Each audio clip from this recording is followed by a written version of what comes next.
बच्चों, मैं सुनीता पांडे शुक्ला। मैं ट्रिपल एमए बीएड टेट से टेट क्वालिफाइड आप सभी बच्चों का हृदय से बहुत बहुत अभिनंदन करती हूँ और आपके उज्जवल भविष्य की मैं कामना करती हूँ। आज हम लोग पढ़ने चल रहे हैं एनसीईआरटी पुस्तक का क्लास 8th का चैप्टर 8, जिसका नाम है संसार सागर से नायिका, मतलब संसार सागर के नायक। ध्यान से देखिएगा बेटा, इसमें यहाँ पर कुछ पैराग्राफ में पाठ से संबंधित कुछ दिया गया है, उसको आप पहले देख लीजिए, समझ लीजिए, सुन लीजिए और पढ़ लीजिए। प्रस्तुत पाठ अनुपम मिश्र की कृति आज भी खरे हैं। तालाब के संसार सागर के नायक नामक अध्याय से लिया गया है। इसमें विलुप्त होते जा रहे पारंपरिक ज्ञान कौशल, शिल्प के धनी गजधर के संबंध में चर्चा की गई है। पानी के लिए मानव निर्मित तालाब, बावड़ी जैसे निर्माणों को लेखक ने यहाँ संसार सागर के रूप में चित्रित किया है। ठीक है, अब यहाँ देखो बेटा, के आसन ते अज्ञात नामना, वो अज्ञात नाम वाला, मतलब वे अज्ञात नाम वाले कौन थे। अब यहाँ से देखो बेटा, शतश मतलब सैकड़ों, सहर्ष हजारों, तडाका सहस एव शून्यात न प्रकटीभूता। सैकड़ों व हजारों तालाब अचानक ही शून्य से प्रकट नहीं हुए हैं। मतलब अचानक से सैकड़ों जो तालाब दिख रहे हैं, ये अचानक से कहीं से प्रकट नहीं हो गए हैं। इमे एव तडाकः अत्र संसार सागरा इति, ये तालाब ही यहाँ संसार सागर है। एतेषाम् आयोजनस्य नेपथ्ये निर्माणोत्तराणाम् एककं निर्माणोत्तराणां च दशकम् आसीत्। इनके आयोजन का पर्दे के पीछे बनाने वाले की इकाई और बनने वालों की दहाई थी।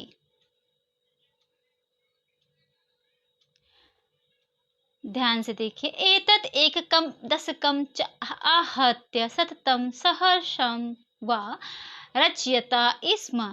यह इकाई व दहाई गुणित होकर, मतलब बढ़कर 100 और हजारों की रचना करते थे। परम विक्तेषु द्विशतवे वर्षेषु नूतन पद्धतः समाजेन यति किंचित पठितम, परंतु बीते हुए 200 वर्षों में नई पद्धति के द्वारा समाज ने जो कुछ पढ़ा है,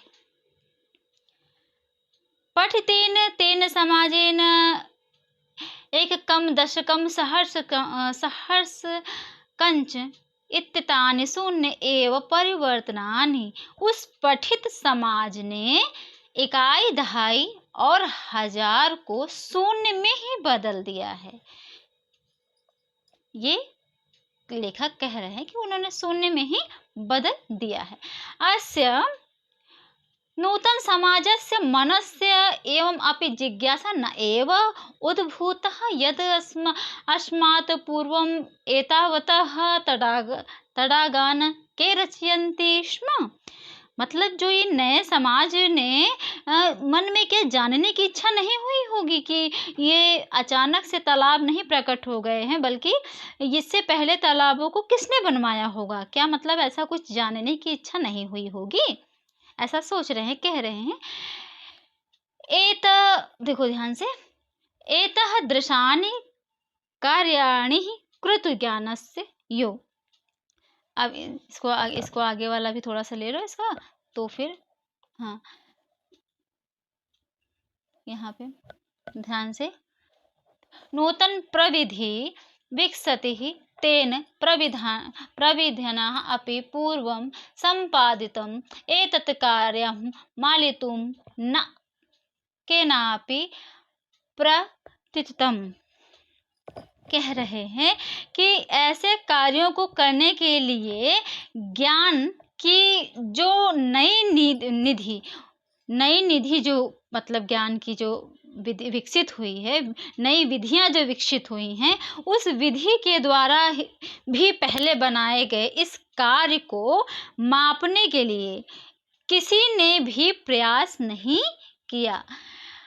संपादितम एतत् कार्य मापितुम न केनापि प्रयत्तितम, मतलब किसी ने भी इससे पहले प्रयास नहीं किया। इतना समझ में आया? देखिए यहाँ पर ध्यान से देखिएगा।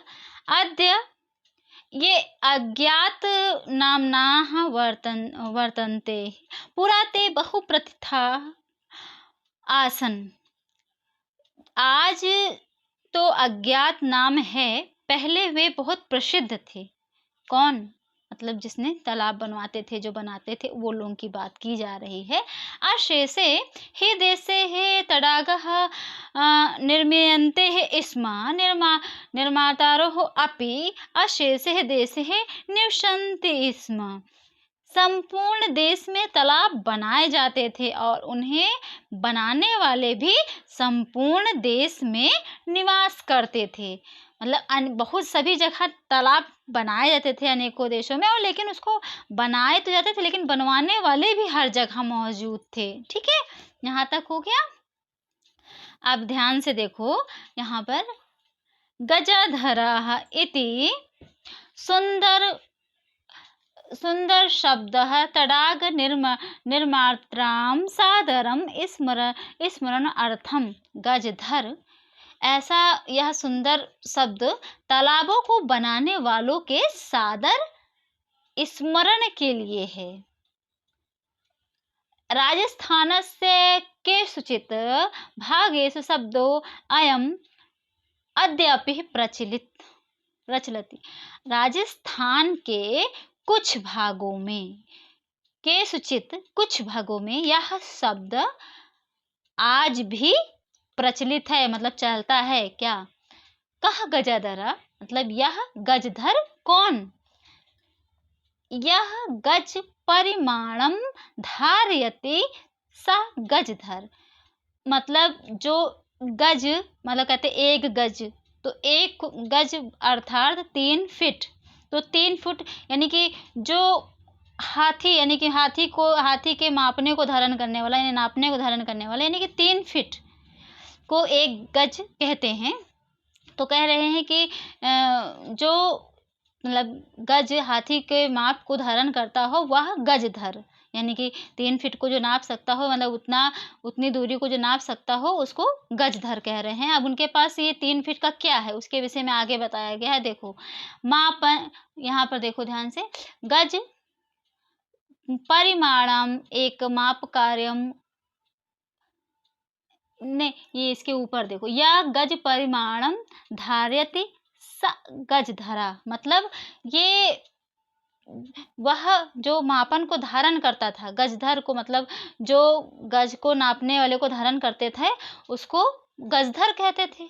अब यहाँ इसके नीचे देखो, गज परिमाणम एक मापन कार्य है, उपयुज्यते, मतलब माप कार्य में यानी नापने के कार्य में गज का माप ही उपयोग किया जाता रहा है। ठीक है। समाजे त्रिहस्त परिमाण आत्मके लौहेष्ठिं हस्ते गृहीत्वा चलन्ता गजधरा इदानीं शिल्पी रूपेण न एव समादृशा सन्ति।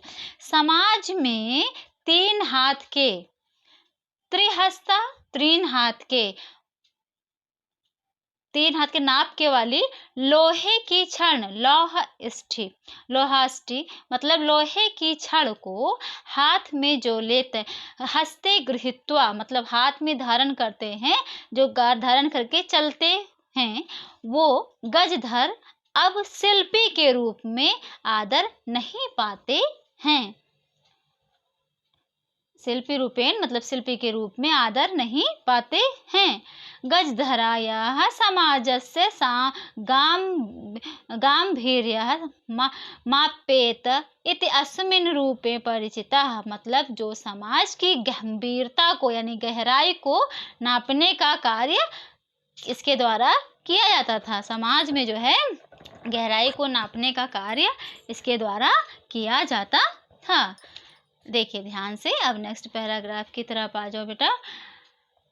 यहाँ पे गजधरा वास्तुकारा आसन। गजधर भवन निर्माण, वास्तुकार मतलब भवन निर्माण करने वाले थे। कामम ग्रामीण समाजो भवतु नागर समाजो वा तस्य नवनिर्माणस्य सुरक्षा प्रबंधनस्य च दायित्वं गजधराः निभालयन्ति स्म। कह रहे हैं इसमें, भले ही ग्रामीण समाज हो या फिर नगरीय समाज मतलब शहर हो, उनके नवनिर्माण कार्य और सुरक्षा प्रबंधन के दायित्व का कार्य कौन निभाता था? गजधर निभायन्ति, निभाता था, गजधर ही निभाते थे। कैसे निभाते थे?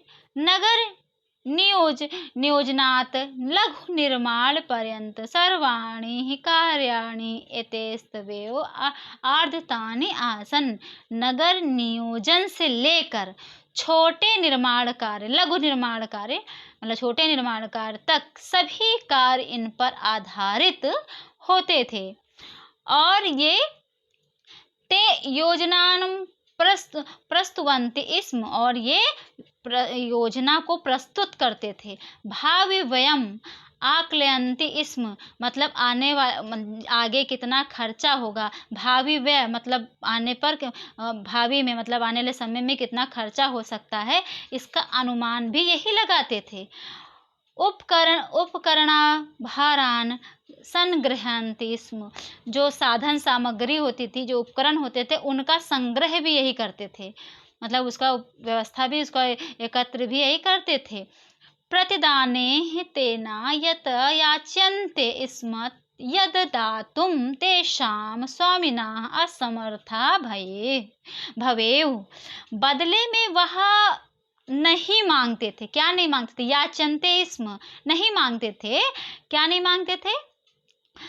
उसके बदले, जैसे कि जब ये कार्य करते थे उसके बदले ये कुछ मांगते ऐसा नहीं थे, जो कि यद दातुम तेषाम स्वामिना असमर्थ, जो कि देने में असमर्थ हो स्वामी उनका, मतलब जहाँ पर वो कार्य कर रहे हों तो ऐसा उनसे स्वामी के स्टेटस के हिसाब से ही वो अपना वो मांगते थे। ऐसा कुछ नहीं मांगते थे कि जिससे कि वह सामने वाला दे ही ना पाए, उसको संकोच हो, ऐसा नहीं मांगते थे। ठीक है। कार्य समाप्तयो वेतनानि अतिरिक्त गजधरेभ्यः सम्मानम अपि प्रदीयते स्म। कार्य की समाप्ति पर वेतन के अतिरिक्त गजधरों का सम्मान भी किया जाता था। नमः एतादृशभ्यः शिल्पिभ्यः, ऐसे शिल्पियों को नमस्कार है। मतलब यहाँ पर जो लोग मकान बनाते हैं और ये सारे कार्य करते हैं, शिल्प का काम करते हैं, वास्तुकार, इन सभी को ये चैप्टर समर्पित है, उनके सम्मान में है, उनको नमस्कार किया जा रहा है। उनकी इतनी मेहनत जो वो लोग करते हैं, योगदान करते हैं, आज वो घर बनाते हैं, तभी तो हम घर के अंदर सुरक्षित रह पाते हैं। तो ये उनके लिए यह चैप्टर है, उनको समर्पित है। ऐसे सभी वास्तुकार शिल्पीकारों को हम सभी का नमस्कार। अब ये अर्थ समझ चुके हो, शब्दार्थ आप लोग नोट कर लो बेटा, शब्दार्थ नोट कर लीजिए और नोटबुक में। और ध्यान रहे, यहाँ देखो अभ्यास कार्य 1, यहाँ एक पद में लिखना था, तो मैंने आपका यहाँ पूरा आंसर लिख दिया है। इसको आप पहले क्वेश्चन उतार लो और उसके बाद क्वेश्चन उतारने के बाद फिर ये आंसर एक पद में लिख लेना। और यहाँ पर दूसरे क्वेश्चन में पूरा आंसर लिखना था, प्रश्न के अनुसार आंसर लिखना था, तो ये मैंने यहाँ लिख दिया है आपके लिए। इसको आप स्क्रीनशॉट लेके वीडियो रोक कर आप नोट कर सकते हो। रेखांकित में जो जो रेखांकित है उससे प्रश्न बनाना था, तो मैंने उसके लिए भी प्रश्नवाचक चिन्हों को यहाँ पर लिख दिया है। पहले आप इधर ध्यान रखिएगा कि यहाँ पर कि पहले इसको नोट करना, फिर उसके बाद दूसरी लाइन में फिर ये लिख, मतलब क्वेश्चन मार्क वाला लिख देना, इस तरह से करके।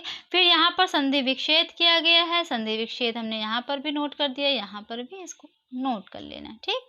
अब यहाँ पर देखो बेटा, यहाँ पर रिक्त स्थानों की पूर्ति करना था, मैंने नंबर भी डाल दिया है और लिख भी दिया है, आप आराम से लिख सकते हो, कोई प्रॉब्लम नहीं होगी। यहाँ पर देखिए प्रत्यय और पद भी लिखना था, तो वो भी मैंने यहाँ नोट कर दिया है, नोट कर लीजिएगा समय को ना बर्बाद करते हुए, जिससे वीडियो लंबी भी ना हो और आप आसानी से कर लो, तो ध्यान दीजिए। यहाँ पर देखिए, यहाँ पर इसमें विभक्ति का प्रयोग करके आप लिखना था, तो मैंने इसमें यहाँ पर सारा नोट कर दिया है, इसको आप नोट कर लीजिए। अभी मैंने चैप्टर से संबंधित तो आपको सारा करा दिया है, अब आपकी रिस्पॉन्सिबिलिटी है कि मेरे वीडियो को लाइक करें और अपने दोस्तों के साथ शेयर ज़रूर करो बेटा। साथ में अगर मेरे नए हो तो प्लीज़ बच्चों सब्सक्राइब कर दो हमारे चैनल को। ओके बच्चों, बाय, टेक केयर।